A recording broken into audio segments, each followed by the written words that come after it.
in this day and age, everyone has a bank account, and you may have several accounts with the bank.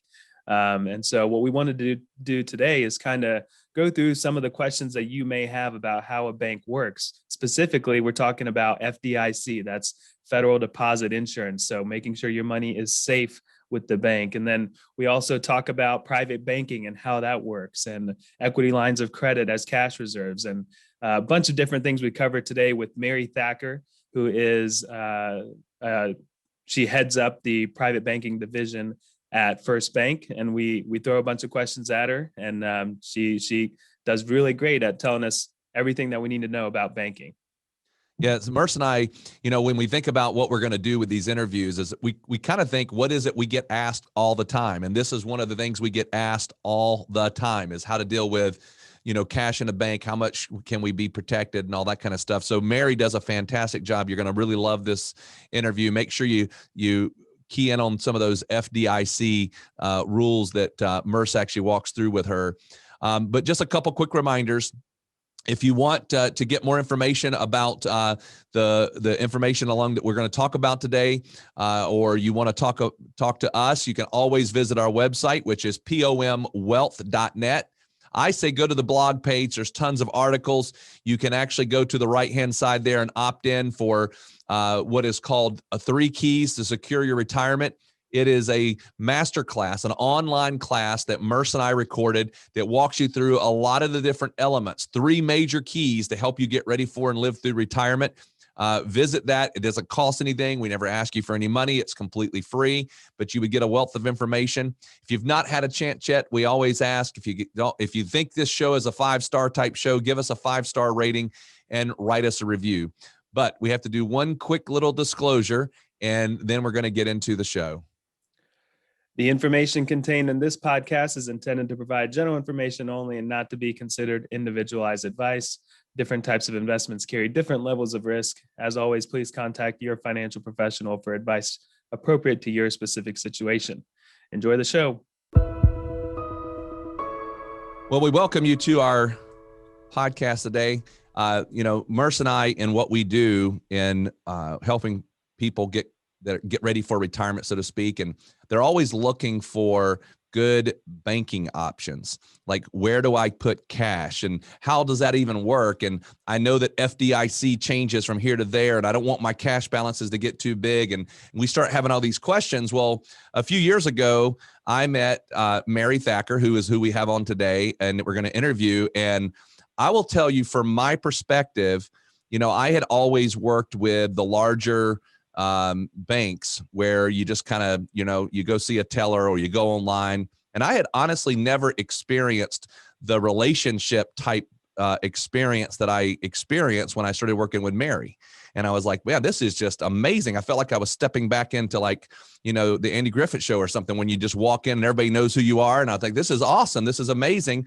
And so I wanted to bring Mary on and to interview her and talk about what she does and how she does it. She actually runs private banking for the Eastern region. I would say Eastern region of North Carolina. Is that right, Mary? That's correct. Okay, good. So anyway, let me just say thank you so much, Mary, for coming on and chatting with us today. I'm sure this is going to be very, very helpful to our listeners. Thank you for having me. Yeah, Mary, thanks a lot for coming on. I think we've got a whole slew of questions we want to ask you today from the banking perspective. But before we do that, if we could just get a little bit of maybe some background from you, as far as your banking history and everything like that, just so our listeners know who they're listening to. Sure. I have been banking about 26 years, and I've been in the private banking area for probably 15 of those years. So I'm pretty familiar with what clients need on the private banking side. And I've worked a lot with financial advisors, so I kind of understand how the two work really well together, and it benefits the client a lot. Gotcha. So that, when you say private banking, maybe not everyone knows or understands what that is, but can you give us a description? So I guess there's kind of like the personal banking side, and then you have the private banking side, and then you can go up into the wealth management side. So what are the differences there between, I guess, just walking into a bank to say, cash a check or make a deposit versus the private banking side? Yeah, that's a good question. So the difference is, if you just have traditional banking is what we call it without having a private banker, it really is for the people that just want to go in, cash a check. They don't really have a lot of transactions. Where a private banker comes in is when you are very financially active. You have homes, you have investments, and you really need someone to make sure that all those things are working for you to reach all of your financial goals. So we just think it's a little bit more in depth. It's a personal relationship we manage with you and your financial advisor, and a lot of times your lawyer. So we're trying to make sure that all of the goals that you have set in your mind that you want to happen when you retire, or sometimes not even so much when you retire now, because we have a lot of the younger generations that are, in their 30s and 40s that are getting close to that as well. So it's just really to have a hands-on touch on everything you have and make sure it's all getting to where you need it to be when you want to retire and to reach all your goals. Good. Now, I know that, obviously there's a couple of categories. There's a person who maybe doesn't have a full-on business. Maybe they've got some rental houses. They've got their personal assets. Then we've got obviously people that are business owners. So we'll talk about both of those, but let's just go with a person who has, I don't know, a few rental houses. So that's, they've got some passive income coming in. They've got some cash holdings that they want to keep liquid for different transactions, whether that be buying another house or whatever that might be, fixing up houses. Could you kind of describe how that relationship would work in a private banking or in your scenario? Like what benefits the person would have working with somebody like you and in your environment compared to, I don't know, not working with you, like just going on and doing stuff online? Online. Yeah, that's a good question as well, because when you go online, you really don't know everything you need to know about the client. When you're person to person and let's just say, for example, the rental property, not every bank's going to do that online. But when you are person to person, we're going to make exceptions that you would not normally get. A lot of banks don't do rental property. We can make exceptions on rates. We can make exceptions on terms. And not to mention, we kind of work with our financial advisors that manage these clients as well. And it just gives you a better opportunity to get products and your hands on things that you wouldn't normally get online or you wouldn't normally get in the larger institutions. We can make a lot of the decisions ourselves. So it makes it a lot more convenient. It's a case by case versus you're just a transaction online. Gotcha. So if someone has that sizable cash that they have on hand and they want to, they want it to be liquid, they want it to be accessible. In the case, go with what Raiden said. You've got that real estate investor that says, I need to have a couple $100,000 ready to go at any given moment to buy that next house or to invest in this next fund, whatever it is. Where would you put that money? What's the best place to put money like that? That's up in the couple $100,000 and fully accessible. So there's two options you could do that. If you were going to put the money in an account, you could put it in a CD or a money market account. But the other big thing is that sometimes we don't even have to do that. We can let those funds keep working with you with your financial advisor. And a lot of times we have products that are unsecured for our high profile private clients that are really, really attractive and the rates are really low. And generally with our private banking, there's no fees for anything. So while your money is, and this is not for everyone, but a lot of times it's more important to keep your money working for you in your investments and let us give you low rates on things that are going to work for you for sometimes for tax purposes. A lot of people, we really need to look at all of that. But if I were going to put extra cash, I would probably put it in a CD or an IRA or a money market account. Gotcha. I'm sorry. I don't mean to interrupt you there, Marissa. I want to back up to one thing you just said. So when you said low rates, what you're saying is maybe whether that be taking out a personal or a business or an equity line, something along those lines, maybe borrowing the money at a low rate versus trying to use my own money to go do that purchase. Absolutely. I really believe that you should really keep your investments working for you. And there's always other options. I think some of the myths out there are that I just need to take it out and use that and not have any debt. But sometimes it works to your advantage. If the rates are low and you're earning a higher percentage in your investments, it just makes more sense to do that. So that's where we come in and we say, hey, we work with your financial advisor to say, is this the best thing for you? So, there's a lot of options that are unsecured. and we have a lot of term things for rental properties, and it may make more sense. You know, sometimes it doesn't make sense to go and take the money out of your savings account. It makes more sense to do a line of credit, or, I mean, we really have to look at the whole picture, which is another reason it's really important to have an advisor on the banking side and an advisor on the investment side, so we can kind of talk about those things and say, does that make sense for Raiden? Is that something we should be doing for him? Every situation is different. Right. Yeah, we completely agree with you on that. And we try to look at the whole picture as much as we can too. And sometimes, you know, the numbers could say one thing, but emotions sometimes get in the way, kind of like what you said. We have plenty of clients that have grown up with the idea of saying, I don't need to have any debt. So, you know, I'd much rather liquidate my investments and pay for something in cash. And then we have the other side that says, well, if I can make a better rate of return in the investments than what it's going to cost me to make that loan, then let's go that way and keep the investments intact. So it's all, you know, part of what we do, we say is always, it's part art and then part numbers. And then it usually, the emotions win out on that. So it's nice to know that there are options out there from a perspective of not really having to touch your investments and still being able to get that cash flow from the bank. But one thing that we are, I would say, big advocates of right now, with the interest rate environment as low as it is right now, and you kind of touched on it, is equity lines of credit. Typically, just for having a cash reserve, rather than keeping, say, $50,000 in the bank at all times, why not just have a equity line of reserve or equity line of credit as your cash reserve that you can tap into at any time you need, kind of like a credit card, but the rates, from what I understand right now, are a lot lower. So what are your thoughts on that? And kind of what are the steps if somebody says, hey, I want to go get an equity line? What do they need to be thinking about? How does that whole process work? Equity lines are really popular on the private banking side because, well, especially for us, our rates are really low and we don't charge costs for many of them. So the process is super simple. We actually do it on a primary or a secondary residence.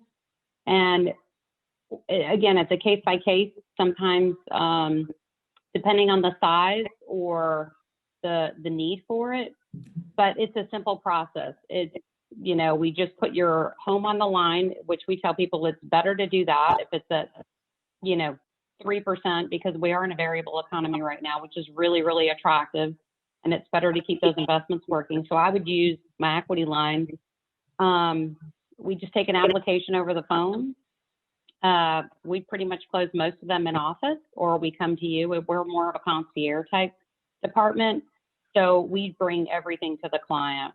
We try to deliver, you mean like the whole, I'm probably at a loss for words here. I mean, it's super simple just to set up the equity line for us. It's probably a 3-week process. There's a lien on your home. There's generally no closing costs. You have to get it on an equity line of credit. You would have to get an appraisal, correct? We do get an appraisal. Sometimes we can just use a drive-by, or we can go online to get a value. It depends on how much equity they need, if they need the full amount, which is something else that in private banking, generally, if you were to call some of the larger institutions right now, they usually go up to 80%. So for some of our clients, it's possible to go up to 95% on a primary or a secondary residence, which is really attractive. Yeah, very good. At very, very low rates. Mm-hmm. Excellent. So now Merce talked about it earlier. He talked about emotions. And one of the things that we run into, and again, we don't ever, like sometimes people say, how much cash should I keep?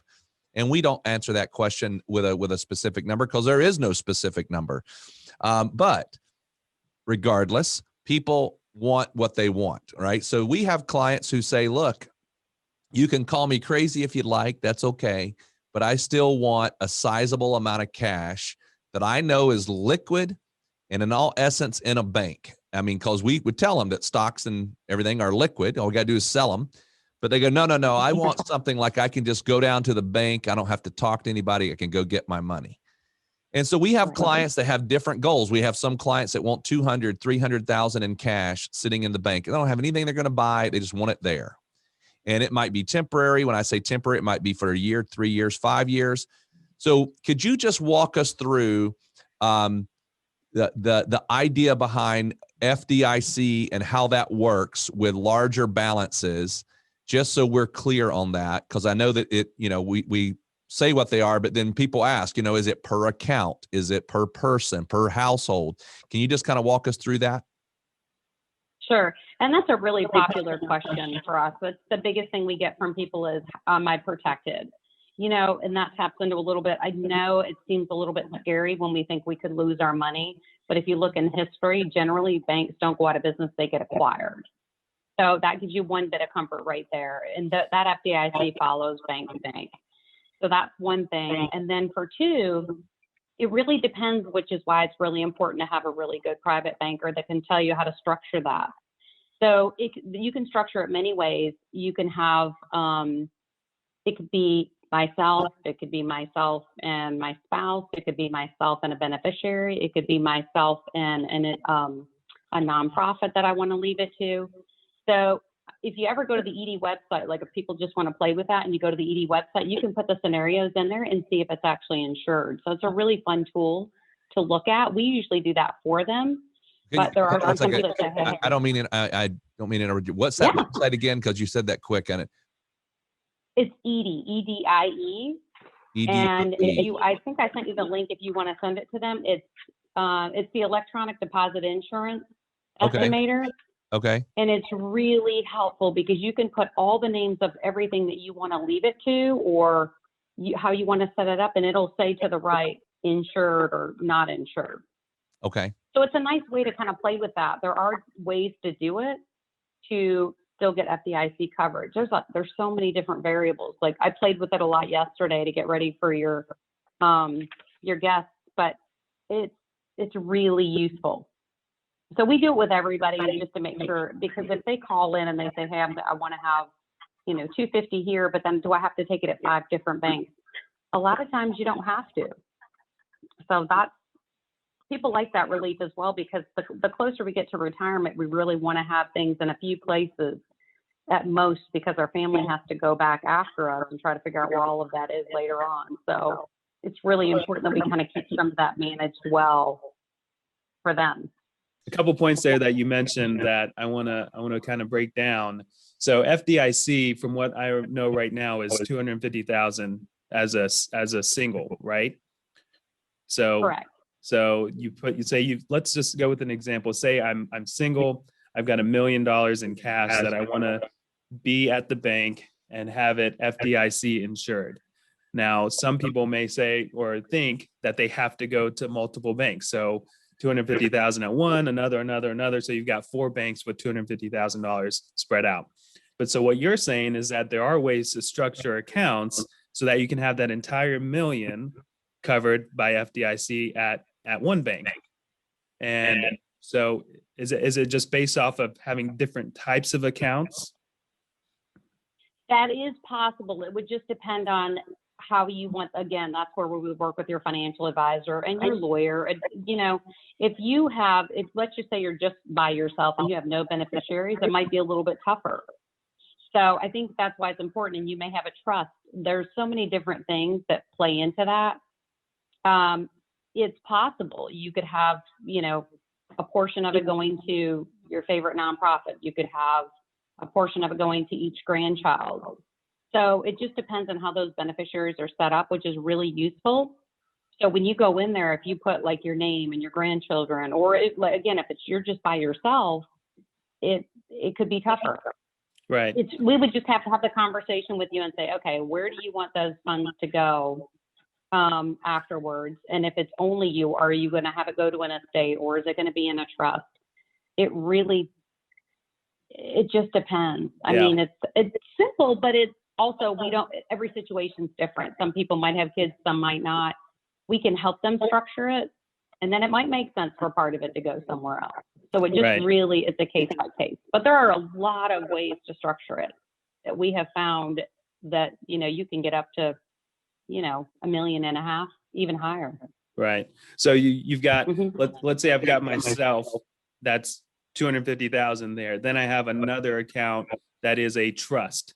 And so that could potentially be covered for another 250,000. at the bank. And then say I've got another account that for some reason I like Raiden a lot, and so I'm going to leave him 250,000 behind. And so I've got my name on it, and then Raiden as a TOD, or a transfer on death, or a payable on death. So that gets you another coverage. Is that right? somewhat right? That's right. Yeah. That's right. So I think it's important for our listeners to understand what a TOD is, or a POD. Some banks call it TOD, POD, transfer on death, or payable on death. From what we know, I mean, it's nice that it adds on the FDIC, but also from an estate planning perspective, we are big advocates of as many places that you can add beneficiaries to do that. So your IRAs, your life insurance, your retirement accounts, having the beneficiaries there, but also I think it's kind of an unknown or not well-known thing that you can actually add beneficiaries to your bank accounts. Is that right? Yes, that's correct. And that's really important because some people don't know this, that your payable on death, or your we call it, we always call it payable on death. So it's probably even the financial, in the investment world, they probably call it transfer on death. But you can, which is nice, it overrides a will. And a lot of people don't know that. They're like, hey, I want this is going to go to so-and-so, I already have a will. And I'm like, well, that's where, again, it's really important to have a close relationship with your financial advisor and your private banker, because we can say, where are these funds going to go? I mean, those are difficult questions, but we really need to know those, because we want to make sure that we're doing everything that you are expecting without having to guess. And in the event that something does happen, unexpectedly, is it going where you want it to go? Do you want it to go to your grandchildren? Do you want it to go to your spouse? So payable on death does override a will. So even if you're setting up a trust, or you're working with your lawyer on, certain things that you want to happen, it's really important that you let your banker know that as well. But yeah, it goes directly to the person that you make it payable on death to, regardless of whatever other documents you have. Well, I think that what I get from our conversations that I've had with you, Mary, and I said it in the beginning and I say it now, is that there's things that we just don't know. We know that in the financial advisory world, people come in and, for us, it's simple. It's what we do every day. So we're able to answer those questions. And then you go into the banking industry and it's the very same thing again. There's just things we don't know, but being able to talk to somebody like you, it really gives us a nice perspective, and we're able to say, oh, these are questions I've got, and I want to be able to have those answered. And I have, over our time knowing each other, had a few clients that have gone over and worked with you, and I have not ever had anybody come back and say anything but, man, that was fantastic. That was a great move. I'm so happy that I did that.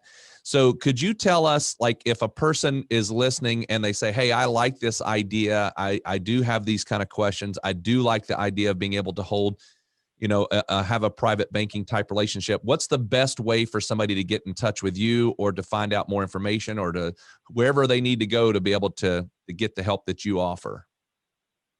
Yeah, usually it's my cell phone or my email address, and I'm happy to send that to you, that you can send to your listeners, or I can let them know now. If you'll say it now, we'll make sure we put it in the notes. Sure. My cell phone is 540-960-0006. And my email address, the best way to reach me is mthacker, and that's THACKER, at local, LOCALFIRST bank.com. And I'm happy to answer any questions, whether you bank with me or you don't bank with me. I'm happy to help anybody. Just if it's certain questions that you have, or you just want to talk about a few things, I'm always a good resource. And I agree with you, Raiden. My clients absolutely love working with you, and they love the fact that you're more of a consultative financial advisor. So you're looking at the full picture like I am, which I think is why we make a great team. Your team works really, really hard, and I heard lots of great things, and I accidentally find out that there's people I know that weren't even banking with me that are with you, and they're extremely happy. So we appreciate what you guys are doing for all of our clients. They're happy. All right. Well, thank you so much, Mary, for coming on and chatting with us. We certainly do appreciate it. Sure. Thank you so much.